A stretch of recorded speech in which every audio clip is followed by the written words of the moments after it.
So, there has been this lifelong question as to whether or not humans are inherently born good or evil. And nobody's really been able to prove it in a concrete way.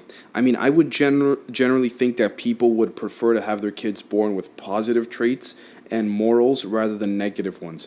But the idea that I'm looking into is whether or not we are actually programmed with one side or the other. I'm talking before we as infants even begin our learning process through, our parents and families and whatnot. And so the concept behind this is simple.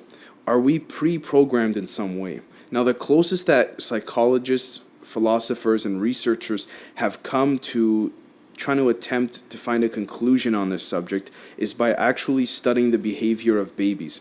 The premise behind studying the actions and the behaviors of babies is because of the fact that babies have essentially little to no influence from the culture that we live in today. There's no cultural influences because they're too fucking young. They have no friends, and they haven't been able to go to school, or they haven't been able to read any books yet. They can't even control their own bowel movements when they have to go take a dump. So it would only make sense that their minds are as close to being innocent as one could humanly be, right? There are no outside forces coming in. But before I go on, just keep in mind that there is one problem with this type of experiment, and that is the fact that babies don't know how to speak. They don't know any language other than that of which they demonstrate through physical actions and emotions. But through observation, we can learn as much as we can from them by observing things like what they reach for or how long they like to look at certain things, which means that they're inherently more interested in something the longer they observe stuff. Now, a study at Yale University came to the conclusion that even the youngest human beings tend to have a sense of right and wrong, and even more so, they tend to have an instinct to prefer good over evil in general. What this experiment also found is that even at the most infant of levels, babies believe that it is part of human nature to believe in other minds, to support other minds. Now, this was all done through experimentation, but I want to point out that this experiment doesn't conclude or settle the debate of human nature, far from it actually, but it does bring us one step closer. What it does show is that even in our developing stages, though, we have the ability to make sense of the world in terms of motivations and have a basic instinct to prefer friendly intentions over malicious ones. And that's a pretty big breakthrough because adult morality is partly founded on that premise alone. Now, this is what I find very interesting about what the philosopher Socrates has written on this subject, and that is that even when humans conduct or orchestrate actions that end up being bad or evil towards their target, the overall goal is to seek to benefit and do good for themselves. And so, if you're following what I'm saying on that basis alone, it makes you think that even the most evil of people in this world, with the most evil fucking agendas in their minds, are doing so to positively benefit the outcome of their own goal. Now, as to whether or not that's beneficial for others around it is another conversation entirely. But the notion that people commit evil actions just for the sake of doing evil shit isn't as clear cut as a lot of people think it is, right? And even if we scale it down to a much smaller example, let's just say a bully sees some kid on the street riding a bike and he decides to push that kid over and make him fall off his bike and possibly injure himself. The bully is doing it for the sake of what they view to be perceived good, whether it's for entertainment or because of some kind of internal insecurity that the bully has. And so Socrates, the philosopher, maintained this view that people never willingly want to bring harm to themselves. He also believed that the lowest type of human beings were those who lived under the delusion that doing wrong benefited them. He believed it to the point where he couldn't be convinced otherwise because he felt, through his reasoning, there is nothing to argue about in that sense, and that the person who gets away with doing wrong to others for so long, even at years at a time, is actually the most terribly harmed of all humans, and that doing injustice diminished their character even more as a human being. He saw it as being that the only harm done in life is that through our own wrongdoing. Even in scenarios that seem to contradict Socrates' belief, if you look into it, only confirm his belief even more. Why? Because they're just more severe examples of the human instinct to benefit themselves guided by pure fucking ignorance. His philosophy ultimately came down to the idea that if all wrongdoing harms the wrongdoer, and all people make decisions only to benefit themselves, then all people who commit acts of evil are doing it through ignorance and not through the actual will to do wrong for the sake of just doing wrong. Now, if we look at another philosopher, Aristotle, and what he believed, that's a bit of a different story. His perspective is pretty different in contrast to Socrates, but it's just as interesting.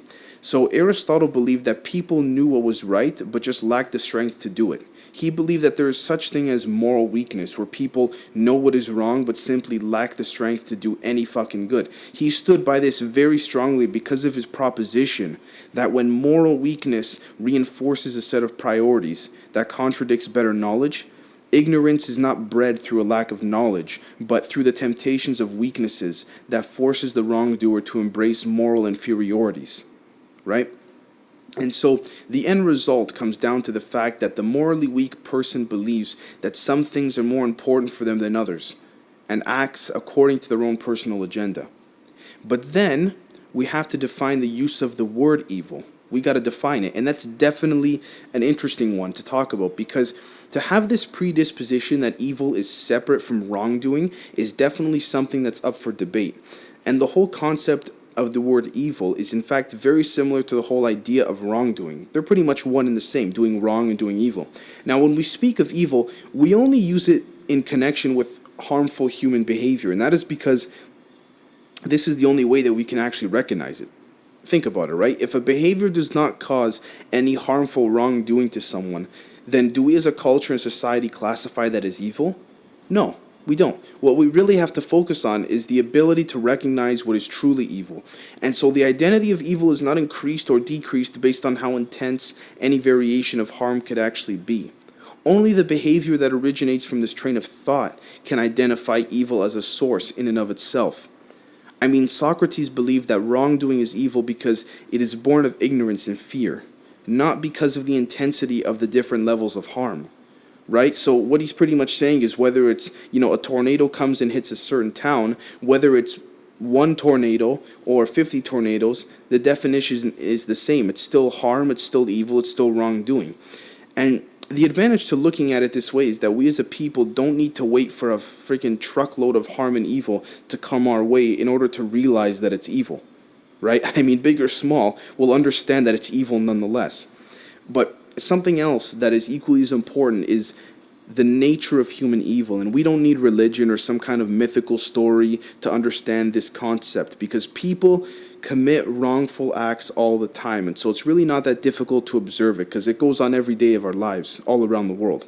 What we have to understand is the structure of our own self-interest and why that leads to committing evil acts. We have to understand our capacity and our ability to reason with ourselves and others, because that will give us a perspective on what other people's intentions are, and also help us give insights on the people we deal with on a daily basis. If you can figure out someone's reasoning, then you're going to be much better off when it comes to reading characters and understanding how people are and whatnot. And that's especially important for, being in the workplace or working with someone in school on a group project and so forth.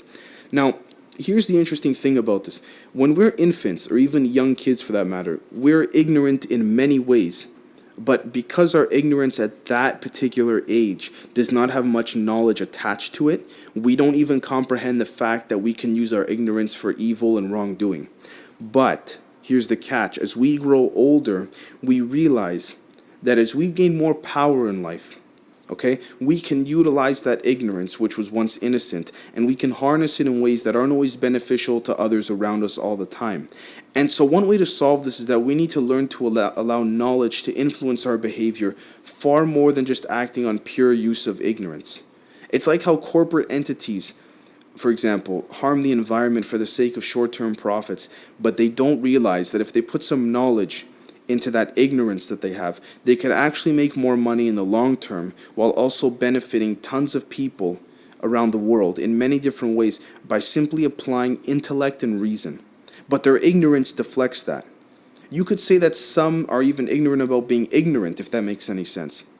Now, another ideal example would be the Nazis. If you look at it prospectively, same way you're kind of looking at a map, you'll notice that in the long term, the Nazis actually harmed themselves in ways that were much worse than the harm that they inflicted onto others.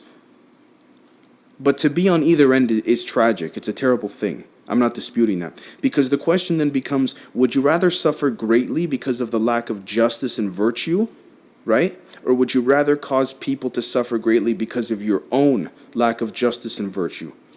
So is it worse to do wrong, or is it worse to suffer wrong? Now look at everyone in your life who you know has done tremendous amounts of wrong towards each other. Look at it from a long-term perspective. Apply that same ideology and train of thought here. If you examine it carefully enough, you'll notice that they actually suffered more from the repercussions of their own actions than the people that they actually harmed. Right? The people that did the harm suffered more than the people that they ended up harming. And so when we look at things from an ultimately long-term perspective, we'll come to realize that evil always paves the way in small forms or variations before it comes in a much larger wave of itself. And a lot of what I discuss in this episode cannot be learned through schools, but it can only be learned through the overall human experience of life. And although many will understand what was said, it doesn't necessarily mean that they've gone through what was talked about, and that's more than okay. But I have to point out the difference so that people see that this is long term. Ultimately, if we want to live well, we have to learn to live in accordance with the best of our own understanding. Okay? So even in the business world, you'll find that to be completely true. Those who are in business with pure ignorance create problems for themselves down the road.